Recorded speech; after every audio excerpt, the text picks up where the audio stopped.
Hi குட்டீஸ். இப்ப நாம திருக்குறள்ல 8வது அதிகாரம் அன்புடைமையில 7வது பாடலை பார்க்க போறோம்.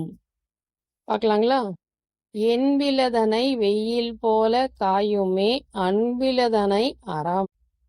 அப்படின்னா என்பு இல்லாத உயிர்கள் எது? புழுக்களுக்கெல்லாம் எலும்பு இல்லை இல்லையா? அந்த மாதிரி அந்த புழுக்கள் எப்படி வெயில்ல போட்டா துடிச்சு போயிடுமோ, அந்த மாதிரி அன்பில்லாத இடத்துல தர்ம நெறி வளராது. அப்படி அன்பில்லாதவங்கள தர்ம நெறி என்ன பண்ணுமா?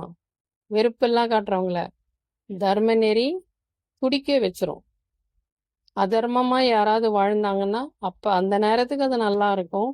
போக போக அது ரொம்ப வலியை கொடுக்கும். எது கொடுக்கும்? தர்மம், அறம். அறம்ன்றது தர்ம தேவதை அவங்கள தண்டிப்பாங்க. அதர்மம் பண்ணவங்கள யார் தண்டிப்பா? தர்ம தேவதை. ஏன் இந்த மாதிரி தப்பான வழியில போனீங்க, ஏன் இந்த மாதிரிலாம் பண்ணீங்க, ஏன் இந்த தவறுகள் எல்லாம் செய்தீங்கன்னு தண்டிக்கும்.